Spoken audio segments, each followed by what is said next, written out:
Good evening, everyone, and welcome. Before we begin tonight's Built Men special presentation, we'd like to thank our broadcast partner, WCEG Media Enterprises. WCEG is the worldwide community empowerment group, where the mission is to spark life into the community. You can visit WCEGtalkradio.com and connect with WCEG on Roku, YouTube, Facebook, LinkedIn, Fanbase, Twitch, Blue Sky, and additional WCEG media platforms. Please search WCEG, subscribe, follow, and share. Download the WCEG mobile app or simply say, Alexa, play WCEG Talk Radio.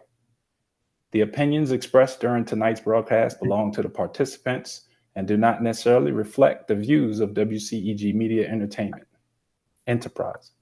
Thank you, WCEG, for creating a platform where conversations like this can strengthen families and communities. Now let's build. Good evening. My name is Roshown McLeod. Welcome to Built Men. Tonight is personal. Normally, our Built Men broadcast lasts 1 hour. Tonight, we've intentionally expanded this conversation to 90 minutes. Why? Because conversations between fathers and sons deserve more than sound bites. They deserve time to ask, time to listen, time to understand, time to laugh, time to grow. Last broadcast, we learned from a king and an elder. Tonight, we're beginning where every man begins, the builder and the warrior. But more importantly, we're beginning with family. Tonight, you won't simply meet my sons, you'll get to know them, and hopefully they'll get to know me a little bit too. Built Men exists to help boys become men and help men become better leaders, not through lectures, but through conversation, honest conversations. Because conversations build trust, trust builds relationships, relationships build families, and families build communities. Welcome to our table. Now I'm going to introduce a good friend of mine who's going to help moderate this conversation. So I'll turn it over to my good friend Kishara. Thanks, Ro. Tonight, my role isn't to interview. It's to help this family discover something new about one another. Tonight, I'm asking everyone watching to do something a little bit different. Don't just listen to our answers. Ask yourself the same question. Maybe even write one down. Because before tonight ends, I hope you'll have that same conversation with someone that you love. So let's begin. We're going to start with the youngest of the group to the table, our builder, Roman McLeod. How you doing today, Roman? That Awesome. So listen, before we talk about some of the things that you enjoy, just tell me a little bit about yourself. Who is Roman McLeod? I like I actually like school. I like math, I like science, and I like ELA or English class.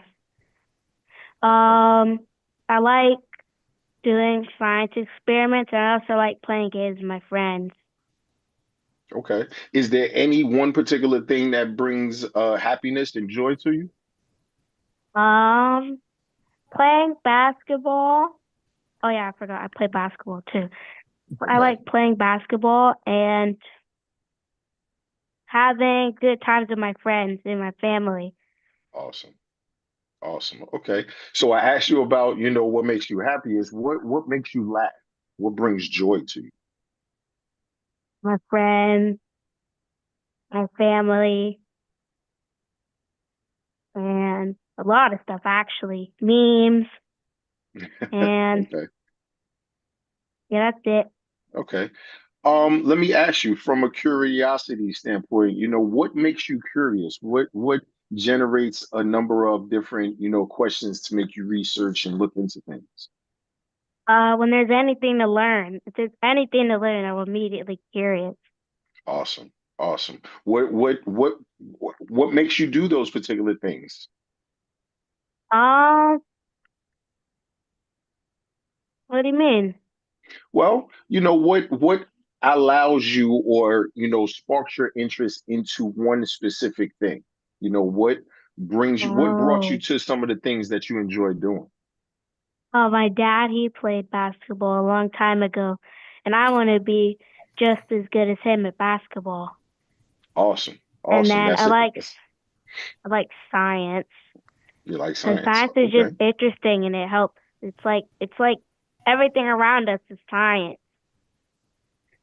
That's nice. That's good. I'm glad that at a young age you're experiencing that. Let me ask you, what do you feel most confident about? What do you feel very confident in doing? Hmm. Um, I'm confident in basketball for sure. Okay. I'm confident in all the stuff that I know too. So I Okay. like reading. I'm confident in my reading skills and my in my grades. Awesome. Okay. That's very important that, being young, that you're very confident in your schoolwork. It definitely pays off down the road. Um, Roman, let me ask you, uh, what do you hope that someone would say about you when you're not in the role? Um, that I'm a good friend, and serious, and kind, and I'm good at basketball, and I'm smart. Awesome. Awesome. Why are those particular things most important to you? So that's like my character, basically.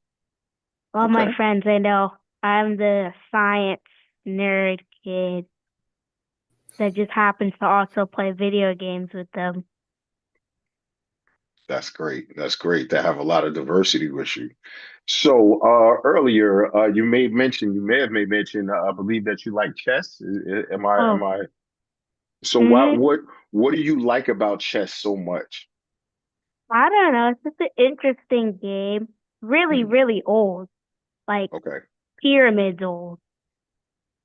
Okay. It's it's just a cool game. It's just Mhm. like I like playing it, stimulates my brain, and it also relaxing. And you beat somebody in a way they didn't even see, or you learn Okay. something when you lose. You're like, oh wait, I just learned something. Okay. Now, with that being said, is losing, to a better player, how does that make you feel if you do lose? So if I lose, Hmm. then I think about how I lost. Oh, first you obviously have to say good game. You don't say good game. That's not nice. But you say good game, and then I think about why I lost, Hmm. and then I go do research on how to prevent that, and Okay. then I ask the person for a rematch. You got to get him back, right? Mhm. Well, what's some of the lessons that you learned just from playing chess or even interacting with the person that you're playing against? Uh, there's a lot of different ways to do stuff Okay. in life, and there's like a lot of different. And there's a lot of different ways to do stuff in life, and also to not give up. Because even if you're losing, sometimes you can at least like draw, and sometimes you don't want to give up until it's over. Because in chess, like sometimes they make a mistake and then you can win. But if you just give up and be like, yeah, I give up, I forfeit, you win. You don't win, you lose. But you could have won. You just never know. So you don't want to give up ever. Awesome. Awesome. Those are just life lessons within itself. Hmm. Definitely impressed that, you have that perspective in regards to the game of chess. I'm going to just pivot a little bit and I want to switch over. Earlier, you made mention to debate. Which do you like more? Would it be chess or would it be the debate? Ooh, that's difficult. Mm, I'm not sure. Feel like they're Okay. equal, but no, I'll do debate. Debate, Debate. yeah, debate, definitely. Okay. Well, let me ask this. Winning a debate or winning a chess match? What feels better? Ooh, I think they're equal. I think they're equal. Okay. Tell me a Cause little bit you, more. I feel like they're equal. Cause like it's like chess is like you use your mind and you win, Mhm. and then in debate you use your words to win. So it's like two really important things. Using Okay. your mind and using your words is two really important things. That's So awesome. I feel like they're equal. Okay. Has anyone during a debate, has anyone changed your mind in regards to a perspective? No? Definitely not. The whole point is to keep your mind set. That's good. That's good. Okay, okay. So we talked about debate. We talked about chess. From what I understand, you enjoy reading. What's some Mhm. of your favorite books that you like to read? Ooh, I like the Wild Robot. I like Okay, books about science. I just okay, read this library book that I got yesterday. I read two of them. I read Frank Einstein and the antimatter motor, and Frank Einstein and the electro finger. And I would recommend it. There's like four more. I'm gonna get them next time I go to the library. okay. Well, you made the mention to recommendations. A boy your age, what would be a book that you would recommend to them? Hmm. I'm not sure. I feel like I have a different recommendation, but I can't think of the book. It's like a book about like I don't know. It's like a book about everything that happened that we know about on Earth, Mhm. but I don't remember what it's called. Okay. We'll come But we'll it's a come back really to good that. book. We'll come back to you. We'll hold you to that recommendation of a book. We'll hold you to that a little bit later on. Okay. So again, going back to some things that you may mention to, you may mention the science and robotics. Um, what gives you interest there? You looking to become an inventor someday? Mhm. I want to What make stuff, okay. and I also What want to go to space. you want to go to space? Okay, what would you like to do in space? Um, Probably go to the moon. But I feel like they already have a moon base by then. So Okay, go to Mars. okay, Mars is more interesting. That's okay. what we're working on. Okay. Well, with science and even going to space, a lot of times they're, trying to fix a problem or trying to, create maybe better lifestyle or just testing things. What would be a problem that you would love to solve? Um, Climate change. Everybody wants to solve climate change, but I don't know if. Well, of course, one person should be able to do it because that's how it starts. So I start with Mhm. one person and an idea. But yeah, I wanna fix climate change. Okay. Why Uh, climate change? Why climate change? because we won't have a planet to live on anymore if we don't do anything, and Awesome. we like our planet. Okay. Okay. All right. All right. So definitely talked about science. We talked about reading. We spoke about, doing debate as well as chess. But I'm gonna come to something that you may mention to earlier, basketball. What has basketball taught you in regards to discipline and teamwork? So much. Oh my, that's a lot. That's a lot. So for teamwork, they taught me that's really, really, really like infinity really important to uh to have good teamwork. Because teamwork, most of the time you'll be working with people, but sometimes you also need discipline. Because you gotta not give up on your teammates. You gotta like, then you also have to show up and do work.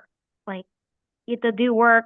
You have to do your part for your teammates. Because if you don't do your part, you don't have good teamwork. And if you don't have good teamwork, and you in a team and you work for something where you need to work with a team, it's gonna and you don't have this or it might be hard to have discipline if you don't even have teamwork because They you're not both really they they both yeah work they hand like in hand. mhm. Okay.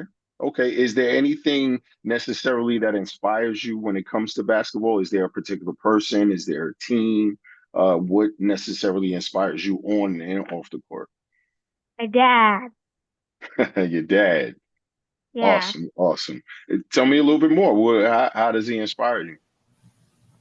Well, he played basketball, and he pushes me to not give up on basketball, and he pushes me to make sure I do my basketball drills and stuff. My mom does that too. But that is That is that the is the blueprint. basketball. Yeah. Awesome, awesome. Well, if he I could tell you this, if he's just as good as I was, he's gonna make a lot of money. I'll say that. But I'll say this with just listening to Roman, man, it's beautiful to see your intelligence. And tonight I mean, a lot of the stuff we talk about already, but it's good to see you really share it with the world. So I want to say thank you for that. And so that's just as a dad, just listening to you talk, it makes me proud. Mhm. All right. That's So awesome. I guess in this next part, we're gonna have Kishara speak to the warrior of the group, and that's Anthony. And so I'll hand it back over to Kishara. Thank you. Appreciate it. So, Anthony, What's how up? you What's doing up? this evening? Can't complain, just hanging out. Just got off work, so now I'm enjoying the conversation, if nothing else. Enjoying hearing Roman talk, hearing my dad talk, and and then me and you're my godfather, so just enjoying the camaraderie and the brotherhood more than anything. Indeed, indeed. So, we've, classified you where you're in your warrior stage. So, could you just elaborate in regards to just who you're becoming at this particular stage in this particular point of your life? Yeah, I can touch on that. I mean, I think the biggest thing is now that I'm out of my 20s and I just turned 30. I'm going to be 31 this year. More than anything, I think I've learned a lot of lessons through my 20s on just what it means to be a man more than anything else when that comes to my growth in terms of where I want to go, in terms of my career, the things I want to do, the places I want to see. My priorities have shifted. One thing I always heard growing up a lot was you're going to turn 25 and then you'll blink and you'll be 40. And I didn't really take that to heart a lot when I was younger. And then once I turned 25, it was just like, whoa, how did I get here all of a sudden? So I've kind of had to kind of tighten down when it comes to my priorities. What are the things I want to do? If I do want to do this, how do I get there? And for me, you don't really think about it till you get a little older and you realize that time is running out. That's the wrong way of putting it, but time does it passes you by. It's probably the most expensive thing you have is time. So for me, it's like starting a family. The same thing, same thing my dad has. I want to start a family, own a house. The simple things. I want to travel the world. I want to see places. I just want to experience the world more than anything. But more than anything, I just need to buckle down. And as the title suggests, as a warrior, I've come to realize that it's a fight. Every day is a fight. That's as a man, and especially as a Black man in America and in the world, I would say. It's something that you don't really think about on a day-to-day basis, but when you sit down and you're in a sort of talk like this, you kind of get the ability to look back and see how far you've come. Okay, definitely understand that. So you may mention too how far you've come. What would be your definition of success at this particular stage of your Honestly, I hate to make it easy, but making it through the day, kind of. But at the same time, it's just setting a goal in the morning and accomplishing that goal by night. If it's even something small, like, hey, I'm going to work out today. Hey, I'm going to cook dinner today. I'm going to go grocery shopping and cooking. life? I've come to realize that it's the little things in life that really make things excitable. It makes Mhm. things worth doing. I stress a lot. I have really bad anxiety. So for me, setting a small goal, accomplishing that goal, and feeling accomplished is more important than stressing about something I don't know about yet.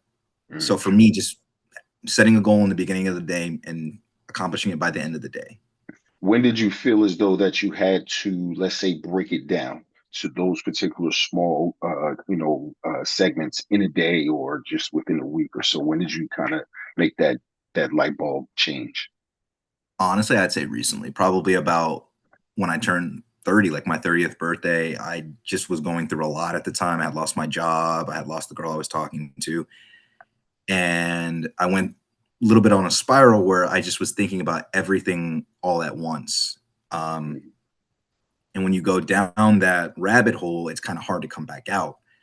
So I kind of realized I had to compartmentalize things. I had to think through it. I had to make my goals smaller, because if you set this grandiose goal and then you don't accomplish that grandiose goal and then you feel crappy, it makes your next day even harder to kind of get excited for. So for me, it was just breaking it down day by day. What can I accomplish today that will set me up for better tomorrow? Okay. Did you have a team? Did you have maybe a village of encouragement? What Absolutely. I had kind of my family. I had my dad. I had my mom. I had my sister. I had my brother. I had my stepmom. I had family. I had friends. I've had, my roommate that I live with. We've known each other since high school. My friends from college, we consider ourselves a family. I've been best man in some of their weddings. I've been groomsman in way too many weddings I can count. I just got back from Cincinnati from another wedding, but it's having that feeling of everything's going to be okay. No matter what happens, I'm going to have somebody to pick me up. And it's not to lead me to where I need to go, but to pick me up such that I can do it myself. And a lot of times my friends are there. They don't, excuse my French, they don't bullshit me. But they tell me the things I need to hear. Same as my dad. Trust me, my sister Anissa will tell me everything I need to know. right. My mom doesn't mince words. They're all from they're from Jersey. Yeah, my stepmom, she's a little bit more compassionate, but she is there to work me through the emotions. So really, it's just all of that more than anything. Do you think that you would have gotten to this particular point in your life, one, to kind of recognize those particular things, but also being able to address those things? Do you think that you would have gotten to this particular point without that support from your family, from your village per se? I think I would have been a lot more jaded. I don't think I would have been as open. My personality a lot growing up was I like to debate. I like to be right. And so a lot of it has humbled me. I'll say that more than anything. Okay. So to answer your question easily, no. Without my friends, without my family, without that support group, I don't think I would have been able to become the person I am now without being humbled in the way that required me to learn those lessons. I went through a lot, and a lot of times when I was younger, it was like I would bang my head against the wall without really listening to other people because I thought I was always right. And so hearing my friends and family not mince words and to be able to break it down and to, tell me the things I need to hear, I don't think I would be here the same man as I am today without that. Okay. Awesome. So, being at this particular age, as of today, what's your greatest joy as of today? Again, I think I keep it simple, and I don't know, maybe it's just because of where I'm at right now. It's just making it through that day to achieve that goal. It's just nice going to work, getting everything I need to, because we have really good discussions at my job as well. I feel like I have really good mentors and teachers there as well. So every day I just try to learn something new. And for me, the greatest joy is just learning one thing new that I can take with me to the next day. Awesome. Having that Awesome. aha moment just for something. Do you challenge yourself in those particular regards as well? Not as much as I should. I'm learning that I need to do that more, and it's a muscle I'm building as I've gotten older. Mhm. I think one of the biggest challenges I have is complacency. I tend to feel like, hey, everything's all right now, so I don't need to do more until I get to the point where I do have to do more. So one of the muscles I'm building right now is pushing myself. Okay. Okay. Do you feel as though that you're still, trying to improve, that you're bettering yourself on a day-to-day basis? Yeah, I don't think that ever stops, honestly. I think, and like I said, complacency is it's a curse in itself. I feel like you should always strive to be better in any capacity, any skill that you have. Like I said, it's something I'm building upon. Like for me, music is a big part of my life. So that takes skill, that takes practice, that takes commitment. From the same way Roman talked about basketball, I play in a band. So for me, it's getting that harmony amongst all the people that are there together and wanting to improve. You have to improve. The people I play with are on a, I always like to play with people who are better than me because it makes me rise that much better. And so I think that's trying to improve is something that you should never stop doing. And for me, I'll keep doing it as well. Awesome. You may mention earlier that you're in the banking industry. How has, being in the banking industry, how has that become an important thing to you? Why has finance become an important thing to you?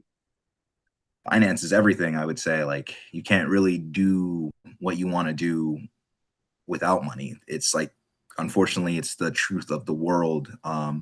You have to have resources enabled. In the ability to have resources gives you the ability to do the things you want to do. And a lot of that can come down to a little bit of a mindset, not all situations, but like both my parents, they kind of came from nothing. My mom came from another country. And so for them, the importance of finance growing up was instilled into me. Maybe I didn't listen enough, but that's on me. But a big thing is always like, you have to be financially stable in order to do whatever you want to do. And the more I've worked in banking, the more I see that you don't have to have millions of dollars to be able to do certain things. It's just the way you maneuver the finance world, which can make you successful. And that success is dependent upon what you want it to be. The other thing is, I would always say, never compare yourself, especially financially, but across the board, to somebody else. Because once you start to compare yourself to other people, which I think social media has really expedited and made even harder, it kind of puts yourself down. So it's having the confidence to be able to say, hey, this is where I'm at right now, but I'll be better. And I think in the financial world, a lot of people don't get as well versed as they think they are. And so it's humbled me coming into the finance world to go, wow, I really don't know what's going on as much as I thought I did. But like I said, my bankers and my branch manager, they all teach me something every day for me to be able to, grow a little bit more every day. Now, the question that I'm about to ask is two-part. What would be a money lesson that you would have told 25-year-old Anthony? And then what would be a money lesson that you would tell a young man, before they become an adult? So first, let's attack young Anthony. Young Anthony, if there's one thing I would tell myself is save. Find way, invest, save, use your money in a smarter way. You can invest in stocks and, gain passive income, having an IRA, putting away in your savings. You don't really need that one thing you want, like you can, if you do want it, save a little bit instead of trying to, either put it on credit or something like that. But the most important thing I would say to myself and to any young man, especially going into from when I graduated high school, going into college, a big thing I always thought, something I think we're all taught is you have to go to college in order to get the big job to do. But you can start at a young age, even if you're working at a mom and pop shop, if you're working, as a server. It's knowing where to put your money and to ask questions on top of that. But I would tell both answers for both me and to any young man: save. Ask the older men around you, hey, where can I put this? Should I start an IRA? How much should I be putting? 401k, does your company have that? What percentage should I, put in? It's just asking little questions so that you know how to do it, but also that you benefit from it down the line. Because there's going to be hardships. I think a lot of people expect hardships, but when they are faced with the hardships, it's kind of hard to know where you're at when you're in the storm, if that makes sense. Mm-hmm. So just an advice is save and ask the men around you and just the people around you more than anything, but also the men, what do I do with my finances? You don't have to go to college. You can, you can be an electrician, start your own business. That's another big thing I've learned in being in banking. Got to kind of have like an LLC or a corporation. Like you can do that. If you're good at something, never do it for free and make money off of it. If for one thing I wish I had done, I wish I had started an LLC with my band, or just my ownership of my music. You learn how you can, write stuff off your taxes. How do I do my taxes better? How can I write that off? It's learning how to maneuver the financial world such that you can do what you want to do. Awesome. Awesome. I'm glad that I'm glad that you brought up your band, but I'll go back, the never feel as though at this particular point that you can't start today. Yeah, That's that's the one another thing thing. that I've got from what you were saying. I think that now that you have that information, now you can become a little bit more lethal because, at this particular age, now you can set it up for the next 20, 30 years or what have you. So that's awesome that you have that mindset. Now you made mention to your band, and I know obviously that you play in a band. What gravitated you to music? And I think more than anything, like music is just universal. I would definitely say my parents, my mom and my dad, and all four of my parents. I say all of them.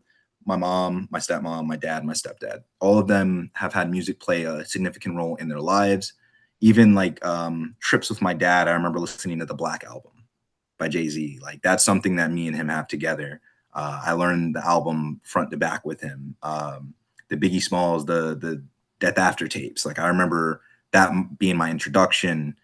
And then for my mom, she's from Trinidad. So for us in Trinidad, soca music is a huge part of our lives. In Jersey, was it Tuesday or Wednesday night? They have the DJ come on. But just waking up on a Sunday and hearing music, oh, it's time to clean. Yeah. Music, I think, has always played a huge role. But I think the turning point was when my stepmom signed me up for band. She was a piano player, and she said, I think this would be a good, thing for you. I was doing basketball at the time, but I still hadn't really gravitated towards thinking basketball was mine. And then when I picked up the saxophone, I was like, oh, this is my basketball. And it just persisted through my life, and the friends I met, the people I've been introduced to through music. But I would say the start of it has always been my parents. Nice, nice. Has music kind of helped you through any type of difficult season in your life? Absolutely. I mean, I feel like every bad season in my life has been fixed with music in some way. Some album has gotten me through every dark time of my life. Even when I was a kid and I didn't understand I was in a dark time, or, when my sister was sick, music was always there to empathize with. Some people say don't listen to sad music when you're sad, listen to happy music all the time, but it's just music has this way of influencing you such that you don't feel alone. So for me, probably the one time I can actually think about that it being like the most significant when I was living in Statesboro, and I was at Georgia Southern, but I wasn't really attending classes at the time. It was winter time. I was going through a lot, and For Your Eyes Only by J. Cole came out. And the title track of the song, For Your Eyes Only, it was very much just like a father having a conversation, not just with his kid, but with himself into the world.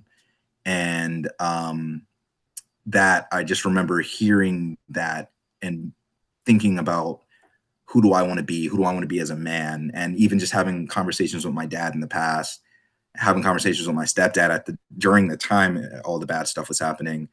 And it just kept me grounded enough to know I wasn't alone. Awesome, awesome. Roman, I understand you have a question or a comment. What's your you may want to come off mute. What's your comment or question? I wanted to add something to what Anthony said. Anthony said that that that dad played a bunch of music for him and stuff, and he does the same thing for me too. In the car when we go places, he plays music similar What's to what Anthony was talking about. What type of music does he play when you're in the car with him? Some stuff that Anthony was talking about, like his name. KZ. Yeah. Okay. Okay. Does Little Wu Tang, you know, little Wu Tang. Wu Tang is for the absolutely children. Wu Tang for the exactly kids. for the kids for the kids. Nah, Awesome. I just don't want him to be that guy that, you know, when the song come on, I don't want him to not know, you know. So I try to share with them, you know, obviously the non-explicit versions of songs, but you know, just want him to make sure that it, you know, between myself and Tiffany, we make sure he knows Prince, we make sure he know Michael Jackson, we make sure he We know were the in the car the Ozzy other day. brothers, Oh my God. He asked specifically Queen. for Michael. He said, Anthony, I don't Queen. like your music. Can you put some Michael on? Yeah, he got Michael Jackson, he got Queen, he got, you know, he got them all, man. Like Good. we don't play over around here when it comes to music. He's got all the generations. Awesome. Awesome. And that's what you want to have. You want to have a diversity in your music so that you can get different perspectives and, just being able to be well-rounded from a music perspective. Anthony, I wanted to come back to something. You said that you did have music kind of help you through some of your difficult seasons. Is there any song that you can remember that kind of tells a story or tell your story? Oh, that's a hard one right there. Off top of dome, the one song that kind of really comes to mind is that Gorillaz song. It's called El Mañana. It's just really melancholic, which I think is very. No matter how much I try to run, I can be a little melancholic, but it's less melancholic and more acceptance of just the situation you're in, and sometimes you just got to sing about it and get it off your chest. And I listened to it a lot in high school. Demon Days is the album by Gorillaz. That is probably one of my top 10 albums of ever. And every song from beginning, like there's no bad songs, but El Mañana was the one where teenage angst Anthony, when I was in high school, would just turn it on, turn my thoughts off, look out the window, and just kind of ground myself. Okay. Okay. That's great. All right. So obviously, you have your brother who's interested in reading. Your dad read as well. Are there any books that may have influenced your thinking the most? Absolutely. The autobiography of Malcolm X. I've had it gifted to me twice, and it helped me through a tough time when I was learning about myself as a Black man. Okay. Tell me a little bit more. What Sure. intrigued you? What kind of, just kind of sparked your interest?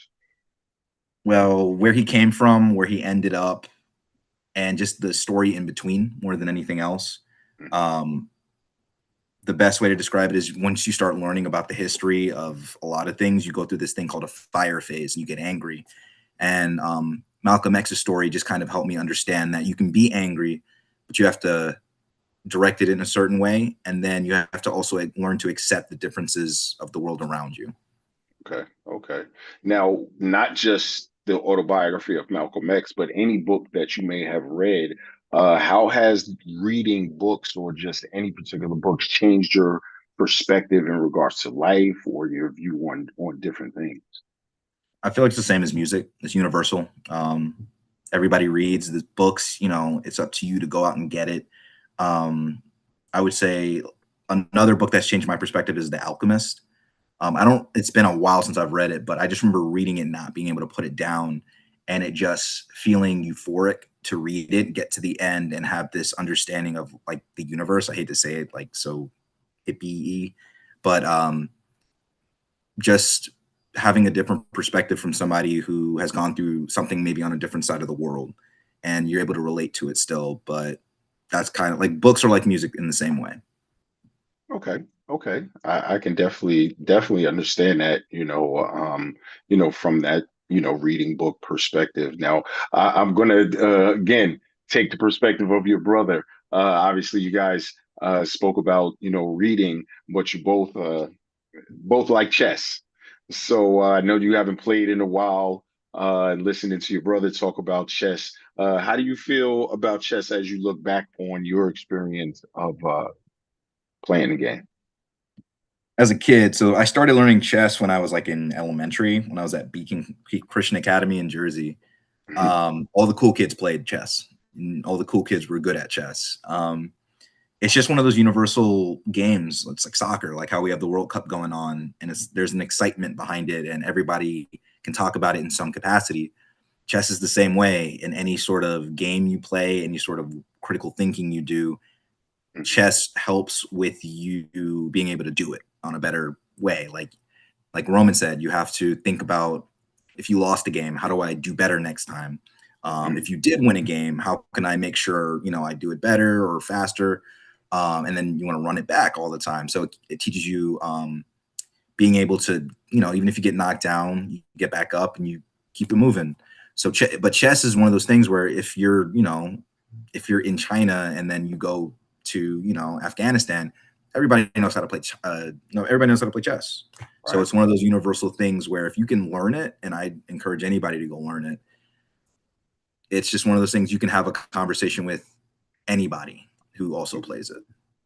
Do you? So with chess being that being said, how do you think chess has shaped your life, if it has? I don't think it shaped my life too much just because I haven't played it in so long, but I will say a lot of young people like Roman are playing it. I remember when I was teaching at a camp up in Tuxedo, North Carolina, and there was one kid who loved to play all the time. He always would be, Anthony, come play chess with me. It's just that excitement of seeing other kids learning it and picking it up, and me even teaching it a little bit. He was better than me. But I don't think it's like affected me too much, but I've seen it affect other people in a way that I see its benefits. And I probably need to learn from Roman how to play some chess. Well, speaking of, Roman, you have a question or comment? Yeah, I was gonna say, I was just about to call him yesterday, and I was about to go ask my mom if I could call him so that I could ask him if next time he comes over, if I could teach him how to play chess. The answer is yes. So you're gonna be the teacher now. You're gonna beat my butt. That's awesome. You got, hey man, he might teach you something that you He's gonna teach me a lot. Trust me, I know exactly. that. So we did as a group, we did get a comment from our Facebook audience, and someone made a comment saying that it would be nice to teach basic music theory. That being said, Anthony, what would be your comment to that particular comment that was made? That's actually a very interesting comment to make. A lot of people don't realize how scientific music theory is, how critical thinking it requires. Basic music theory, like I said, music is universal, so people listen to music. You can't escape music. Understanding how the music works is also, I think, a big part of it. Learning how certain chords function together. Why did this, Michael Jackson and Prince, some of the greatest musicians ever, how did they come to understand how to make you feel? Because when you understand how you feel, everything else becomes, you're able to take on the world. I'm in a music fraternity on top of that, and one of our philosophies is that music is the opposite of like astrology, in the terms of astrology is the study of big bodies and how things interact between them. Music is the interaction between humans and the soul and how we interact between each other. So a big part of understanding where music theory comes from is also understanding how to make others and yourself feel. Understanding how music is made, how it's on the radio. You can't escape it. They're putting certain music out for you to listen to specifically to affect you in some way. So when you understand that and you're able to mold it and control it, not control it, but I think understanding it is the best way to describe it. You're able to do a lot more with it, and you'll probably just enjoy music a lot more. Awesome. And I'll add to that a little bit. It also affects your mood. I think when you hear certain songs, it's a certain especially things that gave you an experience. It gives some a sense of nostalgia sometimes, and it can either be motivating or it can be depleting. So music affects you on a level that is comparable to your soul, and I think that's the way that society has always leveraged music to influence the masses because it's easier to get to. So, but once you understand it and understand how music affects you and your journey, you can make better choices, and you know what music to listen to versus what music not. Awesome. I'd agree Love with that. that. Love that. Love that perspective. I want to pivot to ask Anthony. Do you see yourself in the future being married? I hope so. Okay. I plan on it, but a lot of factors go into that. But Okay. the simple answer is yes. I would like to be married, some point in the future. I don't know what that looks like. And I think a lot of people don't really realize that not every person's journey is the same. And that's something I've had to come to terms with. Like I said, I've been in a lot of weddings with a lot of friends. And for a long time, it's always been discouraging. But as you get older, you come to realize, like, hey, that's just not where I'm at right now. Or, I haven't met the right person. And so, yes, but it's knowing that it's going to be a journey and I'm excited to take it on. Do you have aspirations of becoming a dad one day? Absolutely. Awesome. Yeah, I think every man deep down wants to. I have a lot of friends having kids now. I'm going to, instead of parties, we're going to baby showers. And it's like seeing my friends with their kids. It's like, I want that too. I want to have this little person that I can teach. Also, I've dated a single mom in the past, and I've gotten to experience it, but not experience it fully. So it has like lit that drive. Like, yeah, I do want kids at some point, but I want to also make sure I'm at a place where I can be a good father. Understood. I think that's So, the most important part. It's not, you don't want to have kids just to have kids. You want to be able to instill yourself in them such that you set them up so they're better than where you were, which is what I think my parents did for me. So what type of legacy would you like or would you hope that your child would inherit beyond just your last name? Just the love of life, being able to say, I want to do something and they can go do it. I think more than anything, the legacy that the sky is the limit. Like Roman said, he wants to go to the moon. He wants to go to Mars. I want to have a kid that's just like Roman. I want to have somebody that wants to change the world, no matter what that looks like. If they want to change the world or they don't want to change the world, I want them to feel like they can do anything they want. Awesome. Yeah, I mean, I would just add to that. You want to give your kids resources. You want to be able to help them be responsible with those resources.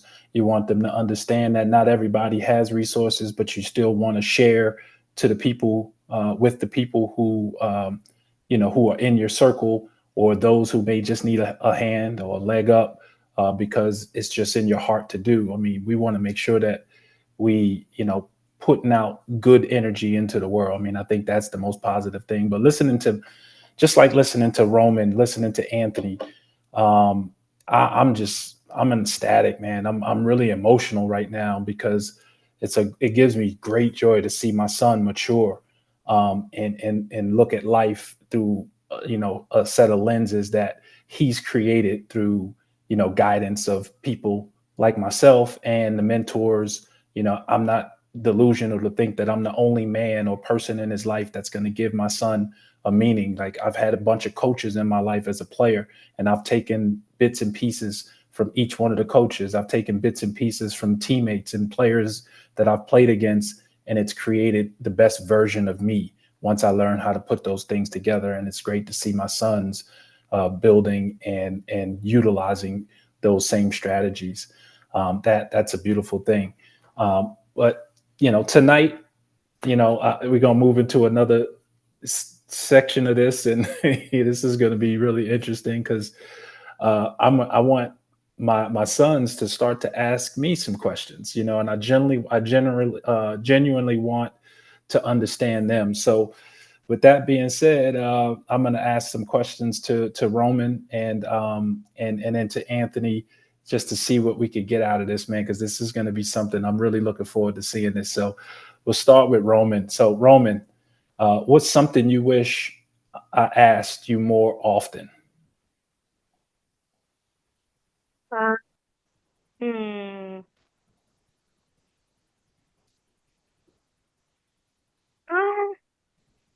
I don't know. I think you're good at that in that place. I think you're good at that. I haven't had any time I wish you asked me anything. I could more see often. that's a tough one because I ask you everything all the time, and I'm always so I can understand that's a tough one. So, but I just wanted to see if it was something, if I was leaving anything on the table. That's why I'm asking I've that. been there, buddy. When do you feel I understand you best? Basketball. On the court? I could see Yeah. that.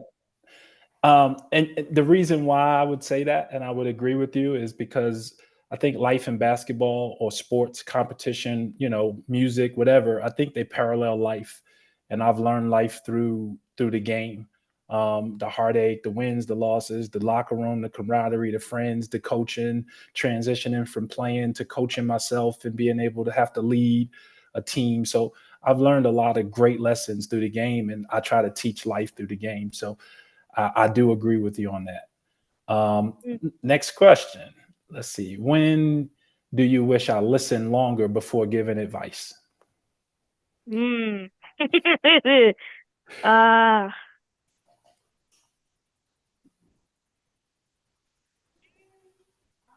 say sometimes during basketball, Okay. like earlier, you said that I was doing it with the wrong hand because the guy was doing it with the right, even though it's the weak hand workout.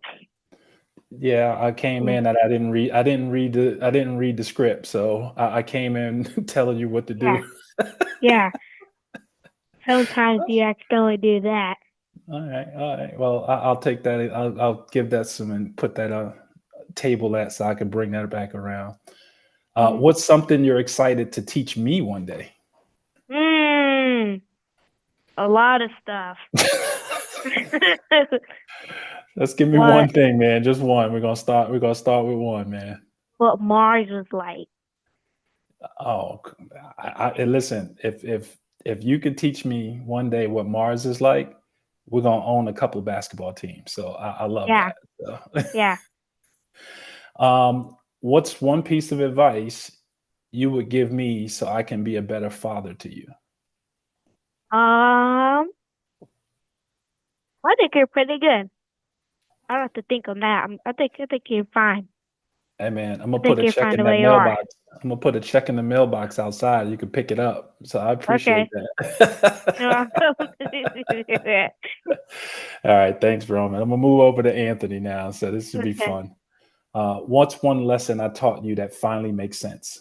I think you know it. It's the one where you beat my head over with it. It's just, you didn't have to. For me, it was going to college and me saying, like, you have to have the degree and all this stuff. And you were just like, no, it's more about who you know and your skills that you show up and present and how you present your story. And it took me a while to understand it. I understand it now, especially I had 5 years in corporate, and something I'm teaching Anissa as well, my sister. Just that, like, you got to put yourself out there, and you don't have to follow a script in order to be successful. Success looks different amongst everybody, and I don't have to follow the crowd. It's how I present my legacy, how I present my story, and it's up to me to do it. Yeah, I really love that, because I think the people who tell their stories better than everybody else can control their own narrative. So I'm glad. Those are the people that we remember. Yeah, it's a great experience. Roman, you had your hand up? I feel like I've heard that what Anthony said, success or something looks different for everybody or something. I feel like I've heard that somewhere. Yeah. I'm trying to think. A lot. Probably from Dad. Yeah. What's one lesson life taught you that I couldn't? Women. That That was just something I had to figure out myself. I'm still figuring it out, but I'm in a better position than I was ever. Yeah, that's a good one because we all still learning, man. So, but I think more than you told me things, and even Lavoid told me things, and I was still too stubborn. There are things that I've learned and picked up growing up, and it's like, no, but life is going to teach you that lesson no matter what. And if you don't let life teach you that lesson, you're going to be miserable. Yeah, it's going to keep trying to teach you. That's the other thing. You're gonna. I say, I hope you learn it, but for me, I'm in a better place to listen and learn than just stick to my guns on what I think I know. Right. If that makes sense. We all have that moment, man. How can I continue supporting you without trying to solve every problem? Calling, checking up, which I think you kind of do already. Just calling and check on me, have a conversation here and there. I think more than anything, like me, you and Bump need to have more just hang out conversations. That's really it. Who's Bump? Bump is my uncle and your brother, Uncle Devon. Okay. Hey, shout out to Bump, man. Let me borrow $1, man. Seriously. What's one thing fathers often misunderstand about adult sons? I think that we're adults. I think the hardest thing is not everything has to be a lesson. Sometimes it's not easier, but sometimes it's like, now that I'm 30, I've made up my mind about certain things. And that, as a man, you learn conviction, and you learn that what I've learned is not to let other people sway my conviction unless there's something, if you have that debate and stuff like that, you don't even have to debate, it's a conversation. But for me, I think more than anything is just knowing that some things I'm just not going to budge on, and I don't need to learn about it, but I would like to have a conversation about it. It's funny you say that because I remember when you were younger, I would just throw stuff at you and just to see if you would, like change your mind.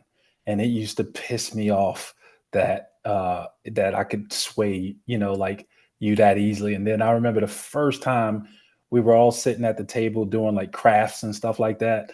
And I made a suggestion and you was like, "Nah, I'm not doing that." And I was like, my man. And, but I did that for years just to see, and you would be so frustrated at me and you just didn't want to say it. But the first time you told me that, man, that was about maybe 6 years ago, right before COVID or something like that. Yep. I was like, my man, he finally starting to stand up for himself and believe in what he thinks and follow through. Win, lose, or draw, it's going to be beautiful. And that's something you and Lavoid, my stepdad, you guys really instilled that. Oh, that's my guy. Yeah, that was my guy, man. Y'all made sure to. Well, that's I think a big part of what reading comes down to. On top of that, is studying the things so that you have the conviction, so that you can talk about whatever you want, and somebody can try to convince. But it's like you already know. Yeah, so you can have whatever thoughts you want, especially if you can defend them. If you can defend your position, more than likely you'll be able to have some success. It also doesn't mean you have to not like there are certain things that I, will say like if you don't agree on like certain things, I'm like, I can't mess with you, but you don't have to necessarily dislike somebody for not agreeing with everything. Exactly. That's another thing. You can still love each other and you can still move forward and enjoy each other's company and have a different perspective. That is so true. That I would say that falls under definitely maturation, but definitely, becoming a man and understanding that someone else can have a different perspective and you respect their particular perspective. And again, just like you said, Ro, being able to defend your position, whether it be right, wrong, or indifferent, just being a man and being able to kind of stand 10 toes down in your particular in your position and being able to express it, and then being able to allow that other individual to express themselves in that type of way. Ron, you have a question? You're on mute, buddy. I had a comment. I just wanted to say that what's it called? I just wanted to add something real quick. There's this one kid at my school. So if you say he would always try to make you change what you were thinking, and it was really annoying because I'd be like, oh, this, and he'd be like, you should do this, even though it clearly isn't gonna work. So it's important to make sure you stand your ground on your idea, especially when Absolutely. it's important, like it's a grade on a group project. That's big Absolutely. time.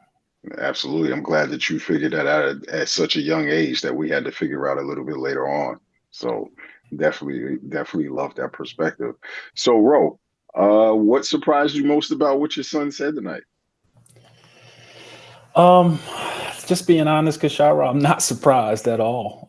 This is something that we work on a regular basis. I talk to my sons the way that my coaches and the mentors in my life taught me. And so I wouldn't say I'm surprised at anything.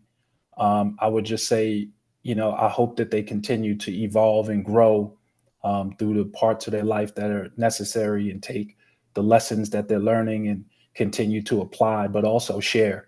And I think they do an excellent job of it. And I just wish they would continue to do it and build it with the right people. Building a network is probably one of the biggest, most important aspects of life. We got sometimes the spring cleaning that needs to be done. And I hope that they can, just figure out how to continue to put their thoughts out into the world, but also continue to defend their positions better.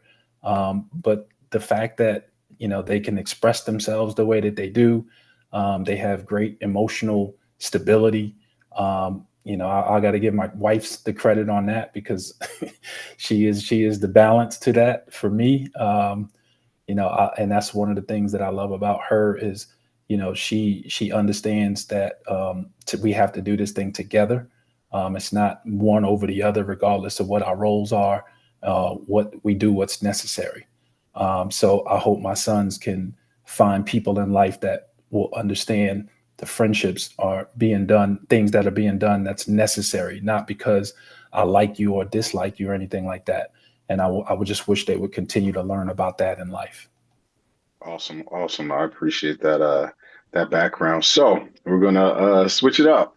You know what I'm saying? So now we're gonna have Dad become the guest. Anthony and Roman, the floor is yours. I want you guys to go ahead and just ask him anything. You got it wide open. So I'll start with the youngest of the group. Roman, you first. Go ahead and ask your dad some questions, man. Um, what were you like when you were 11? The funny thing is I was a lot like you, man. I did a lot of reading. I loved magic. That was big. Oh, Yeah, I was a big magic guy. I And still not got one. magic, not Magic Johnson yet either. It was like real magic, the David Copperfield type stuff. can't And imagine. it's funny because I know what Kashara's thinking right now. Like I was in the magic club in high school. So Yeah. um, Yes, he so I was. know he's thinking about that with Brother Ray. But you know, I was also one of those kids where I worked at a very young age because my mother was a young parent. Both my parents were young and they really was just trying to figure it out. But I remember my first job was at about 10 or 11 years old, where I worked at Dino's on the Junction in Jersey City. I Can't washed do that dishes no on the more. weekend. Yeah, you can't do that now. They put you in jail. But I washed dishes on Saturday and Sunday mornings. Made about $20 a day. I had a paper route. I played baseball. I hung out with my friends. We played baseball. We played stickball in the schoolyard. That's around the time where we started putting the crates on the school fence, and basketball was starting to be introduced, even though I was terrible. So things like that when I was 11 years old. Just I was really curious about life because I was the latchkey kid. For those that know what that means, I was 10 years old, and we got to run and walk around the city as long as we got home before the street lights came on. we were okay. So we got a chance to do a lot more exploring than you can do today because somebody might snatch you. But, there was a better community back then. There was a little less, it was a sense of familiarity with the people who you live by. People knocked on your door, being outside in the fire hydrant with the whole block. I had a huge family. They all played softball together from my mom's side and my dad's side. So that's what life was like when I was 11. All my cousins were like my brothers, all my aunts and uncles, everybody. I had a strong relationship with everybody. And that's what I'm hoping that Built Men can do for communities today. Lucky, my cousins barely answer me. We got to work on that, little man. We got to work on that.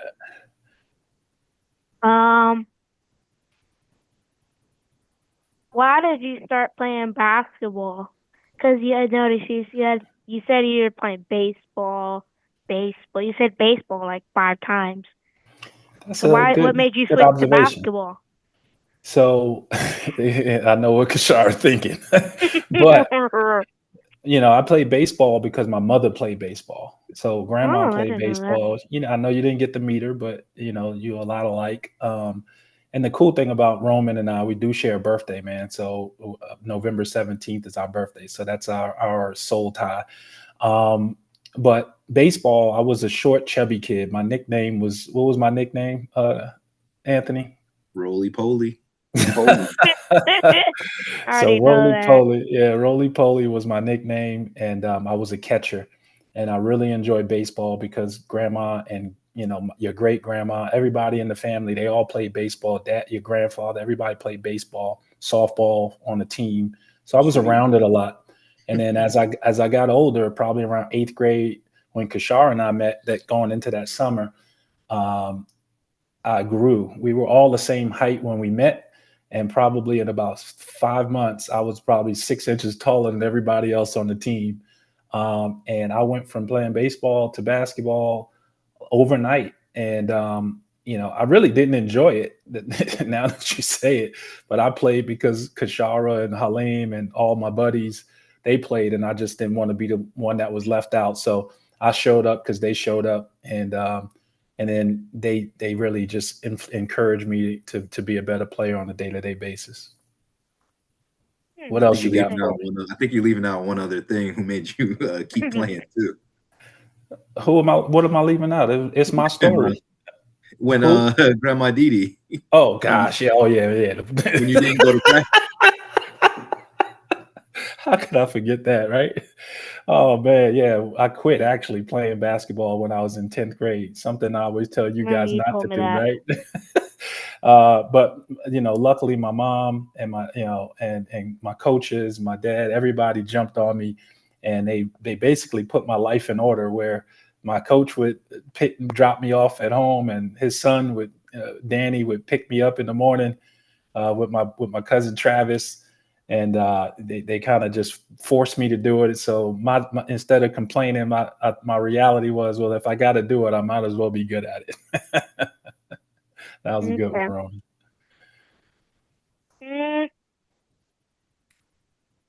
What else? Why do you always sit in the room and play 2K all day? Oh man, I earned 2K, man. I earned that time to play 2K, man. It gives me time to reminisce.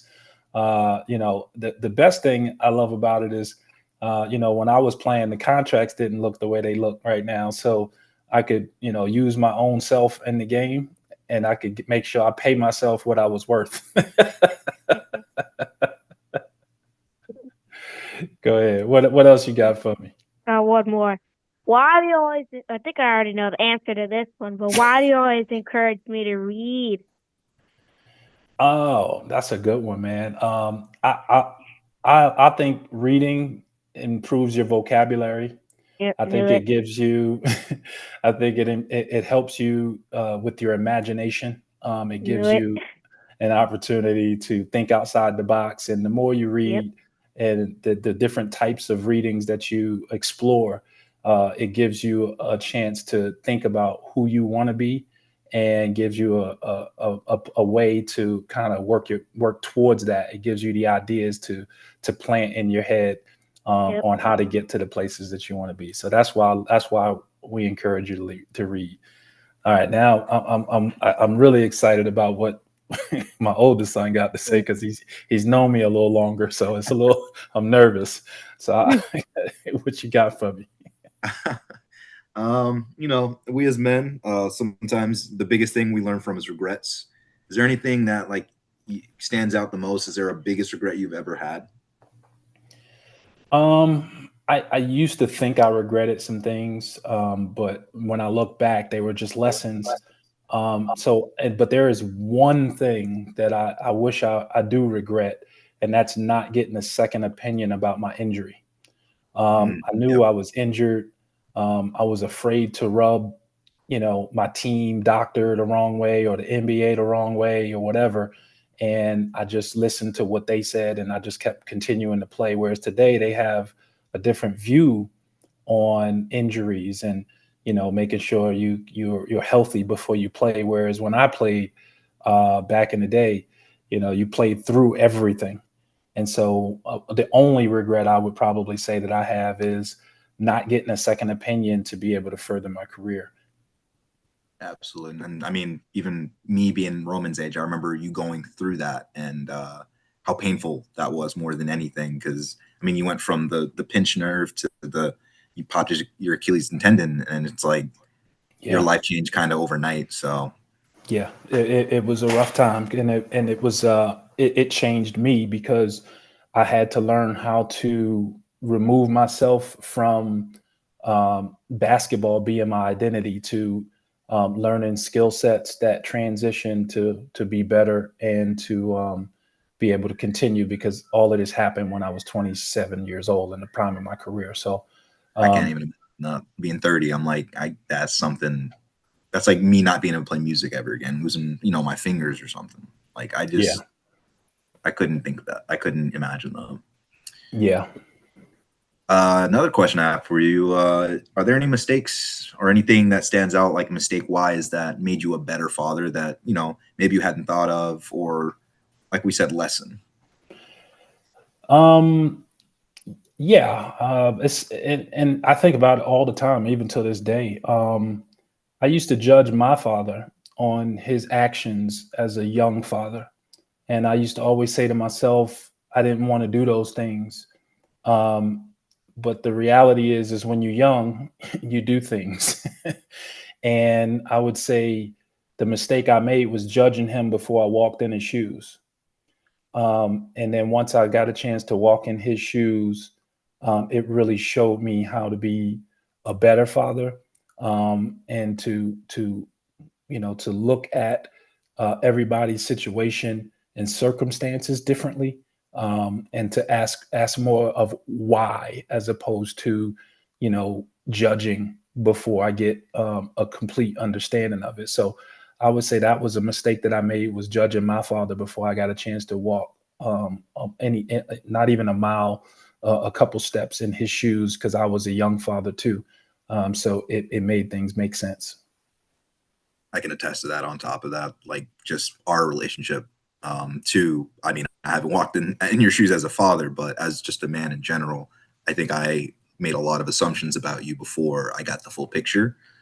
And part of growing up has been able to let go of some of the biases I had towards you, just as a young boy, and then even as a young man. And then now that I'm getting older, is not even letting go, but just understanding that circumstances for you happen, and that you were just trying to traverse and same thing with my mom. I had a lot of animosity towards her for a long time that I had to go. I didn't know what it was like for you guys. So yeah, I agree. I do agree. Go, Roman, you wanted to say something? I just wanted to say, I feel like I'm gonna have to do some of that when I move out. You're 11. You already told me you can't wait till you get your own house. Now you moving out already? No, once I move out, I'm gonna have to do what Anthony did. Hey, yeah, that's Probably. part of the process. it is a part of the process. Mhm. You What have a else lot you got? more. What else you got for me, Ant? When did you know I became a man? Like, when did that kind of click for you? Oh man, you know the answer to that. So I want to tell you. I remember we would have our conversations and you would say, my mom still treat me like a kid, this, that, the third. And I would go, get out. Just get out of her house. If you move out, she'll treat you like a man. And you saved, you did what you needed to do, and you packed your bags and you left. And the funny thing is that like in the same month you left, you lost your job. Your birthday was coming up. I found out on my birthday that the Yeah, company the was my company job. was going under, and I was like, I'll just watch. I said, let me see what's going to happen here. And I knew you became a man when you asked me for a birthday gift. You said, hey man, can you help me with a month rent? You know what that reminds me of? Remember when you told me that when I bought those Yu-Gi-Oh cards and I was like, yeah. I said, I'm my not money's spending my gone. money You were on like, it. yeah, there's your cards. But that's when I knew you were a man, when you moved out and you lost your job, and I watched you grow. It was fast. And I remember talking to your sister Anissa, and she said, "Why don't you just ask Dad for help?" And you was like, "Nah, I'm not going to ask him for help. I'm going to ask him when I really need it. And right now, I think I need to navigate this myself." So that's when I started looking at you a little different, and I knew you became a man because you were able to stand on your own and tackle that challenge, which is a lot of people would have folded under. All right. I think that's all I got. All right. Well, I think I got out of that unscathed. So I feel good about it. So now we're gonna move to a different segment here. So this will give you and your brother a chance to kind of go back and forth a little bit. So uh Anthony, what is it, something that you would like to ask Roman that to give Roman a chance to connect? Is there anything you admire about me, little boy?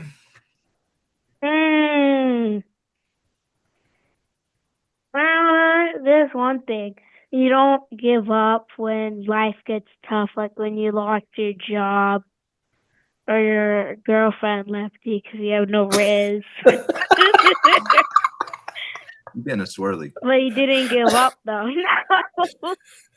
But you didn't give up. You kept on going. I know a lot of people, like some of my friends, they would have they would have been depressed and everything. But you were depressed a little bit and then got through it. Thank Good job. you. And is there anything you hope to teach me? What is it? Is it about money? What is it that you hope to teach Anthony? What the moon is like. You're really trying to get to the moon, huh? Hey, man, Yeah. I love space when I was his age too. Yeah, Anthony thought he was going to be the weatherman. He thought he wanted to be a meteorologist. That's easy now. You could be one now. Probably. Yeah, That's not too hard anymore. That's it. So what do you admire about Roman, Anthony? His curiosity and confidence. I know if he has a question in his head, he's going to find it. He's going to figure it out. He's going to teach us about it, and he's going to move on to the next thing. It's just his ability to just be like, I want it, I'm going to get it, and now I want something else. Nice. And I feel like as a man, that's something that I agree. A lot of people don't really, harp on too much, but it is a part of being a man. Yep. And what do you hope that he learns sooner rather than later? Heartbreak. More than anything, I just hope you now learn to navigate a heartbreak of any kind. And I don't mean just like with women. I mean with if you do have something you want to do and it doesn't work out, it's having the ability to not get stuck in it, to not be negative. Like you said, like I've had to learn to be depressed and get through it. I wasn't always like that. Dad can attest to that when I was in high school and college. I can believe that. Yeah, I know you can. But just learning how to deal with heartbreak, and you can have it in you and you can move forward at the same time. So true. So true. All right. So So, I hand it so back over to you, Kishara. I appreciate that, Rose. So, with every Buildman conversation, we like to end with an action item. Roman, we want you to challenge every builder. Anthony, challenge every warrior. Even Ro, challenge every father.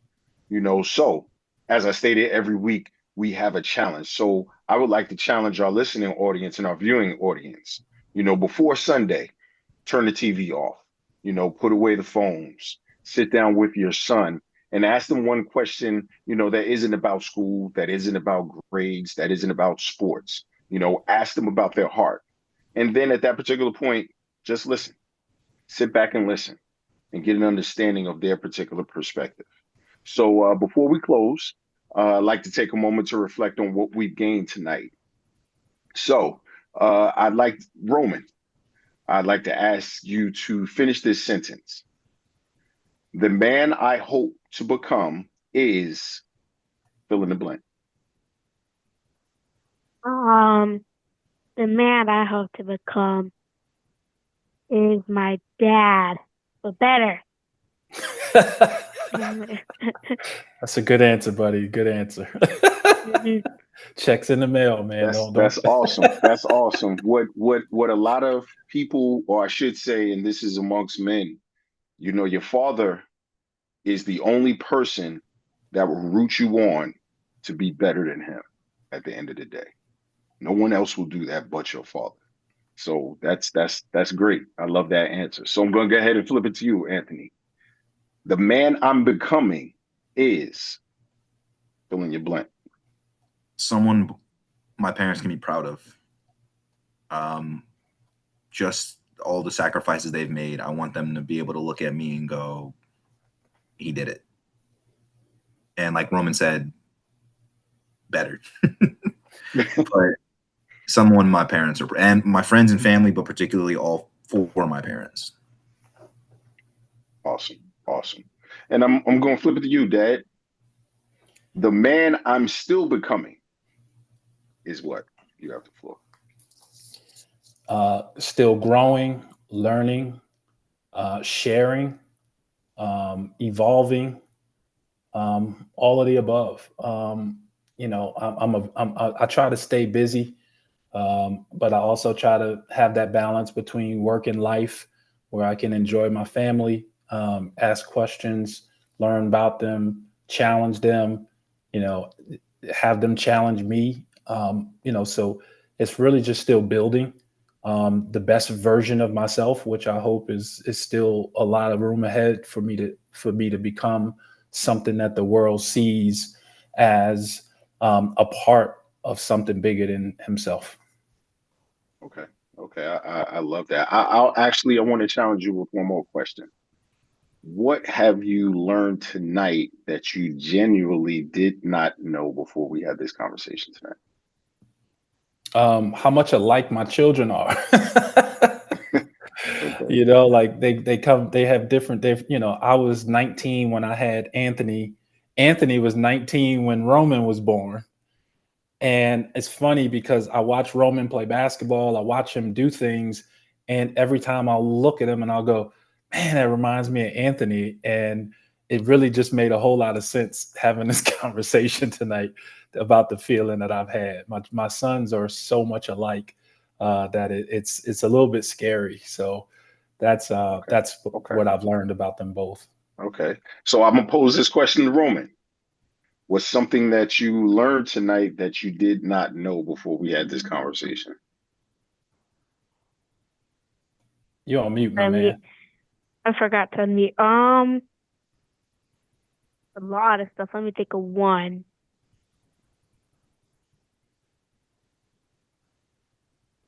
What would be that one thing that you was like, oh, I didn't know that? My dad played baseball and he quit basketball and he got forced to do basketball. And he still made it to the NBA. Remind me when I see you to tell you the full unedited version. I got a story to tell. That's a California story, man. That's California love. And Anthony, I'll go ahead and challenge you with this question. What's something that you did not know tonight that kind of piqued your interest from this conversation? I don't think there's too much I've didn't know, but I think a thing that I've observed and loved watching was just the interaction between my dad and Roman. My dad being so young with me, it's just I feel like there was a lot of tension a lot of times because I didn't know how to receive the love that he was trying to give. He was young, so he didn't understand the best way to give it. And we butt heads a lot until recently.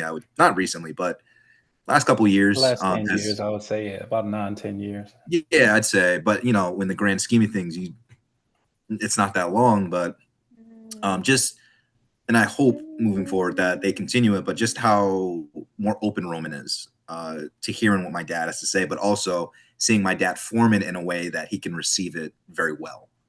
So awesome. It's not like surprising or anything like that, but it is. It's nice to see. Awesome. I love it. So now we'll conclude with the heart of a father reflecting on what moments like this mean to him. So I'll go ahead and give Ro the floor. Thanks, Kishara. I appreciate it, man. And I just want to say thank you for moderating. This meant a lot to me. I mean, our relationship go back, almost 40 years, and for you to still be in my life the way that you are, hold me accountable. It's it's beautiful, and I just want to say I appreciate it. But tonight, I just I didn't just hear from my sons. I learned more about my sons, which is crazy. And I hope they learn something about me too. That's what the heart of Built Men is, and what I wanted to become. Not fathers talking at their sons, not sons ignoring their fathers, but generations choosing to know each other, because there's a huge disconnect between the younger generation and the older generation. And I don't mean that the younger generation needs to listen to the older generation, but they need to listen to each other. Traditional needs to learn more about the modern. Modern needs to learn more about the traditional, because they both can work together. But generations to choosing to know one another, that's important. And before we can build stronger men, we have to build stronger relationships.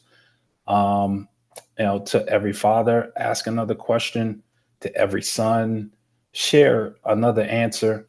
To every mentor, keep showing up. I mean, that's important.